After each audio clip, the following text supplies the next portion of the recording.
Assalamualaikum warahmatullahi wabarakatuh. Alhamdulillahirrabbilalamin. Wassalatu wassalamu ala rasulillah wa ala alihi wa sahbihi wa man wala ma ba'du. Teman-teman semua yang dirahmati oleh Allah, pernah gak sih kita ngerasa kalau hidup kita ini terlalu melelahkan gitu, sangat melelahkan, kayak pikiran kita selalu berputar, urusan pekerjaan, urusan kuliah itu kayak gak ada habisnya, dan hati kita juga sering ngerasa gelisah tapi alasannya gak jelas. Kita udah nyari hiburan, kita udah jalan-jalan, kita udah scroll social media, scroll TikTok gitu. Namun rasa lelah di dalam jiwa kita, dalam diri kita tuh masih aja ada.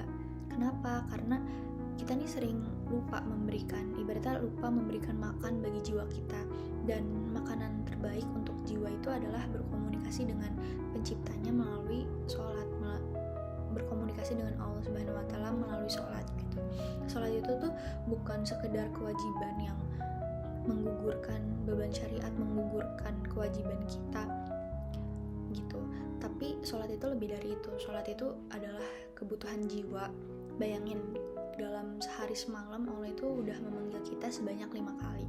Dan itu tuh adalah 5 kali kesempatan emas bagi kita untuk istirahat lah dari sibuknya dunia, dari bisingnya dunia, dari hiruk-pikuknya dunia. Nah, Rasulullah SAW dulu jika menghadapi masalah yang berat atau merasa lelah dengan urusan dakwah gitu, beliau berkata kepada Bilal, "Arihna bisolah ya Bilal," artinya rehatkanlah kami dengan sholat wahai Bilal. Nah, bagi Nabi dan para sahabat, sholat itu adalah tempat peristirahatan. Sholat adalah tempat melepas lelah, bukan menambah beban kehidupan. Jadi sholat adalah sebuah dialog, sebuah percakapan cinta antara seorang hamba dengan sang pencipta, yaitu Allah Subhanahu wa Ta'ala. Lalu gimana sih cara agar kita bisa merasakan ketenangan dalam sholat kita?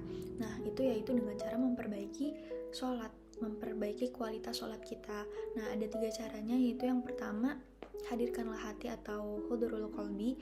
Jadi sebelum takbir sadarilah bahwa saat ini kita ini sedang berdiri langsung di hadapan raja dari segala raja, di hadapan sang pencipta gitu, Allah yang maha pengasih lagi maha penyayang.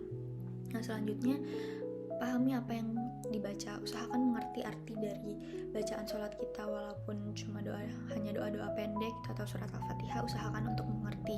Dan yang terakhir yaitu tumaninah atau tidak terburu-buru. Jadi berikanlah hak di setiap gerakan ruku, sujud, dan juga i'tidal dengan tenang. Jadi sholatnya tuh gak cepet-cepet, gak buru-buru seperti burung yang lagi matuk gitu. Tapi karena sholat yang seperti itu tuh tidak akan mendatangkan ketenangan bagi seseorang. Nah, teman-teman semua yang dirahmati Allah, mulai hari ini mari ubah cara pandang kita. Jadi sholat itu bukan saya harus sholat, tetapi saya butuh sholat. Mari kita jemput, kita ambil, kita cari ketenangan hidup kita tuh dengan sholat. Semoga Allah Subhanahu wa Ta'ala senantiasa melembutkan hati kita, menjaga keistiqomahan, dan menjadikan sholat sebagai penyejuk pandangan serta penenang jiwa baik di dunia maupun di akhirat. Mungkin sekian dari saya. Wabillahi taufiq wal hidayah. Wassalamualaikum warahmatullahi wabarakatuh.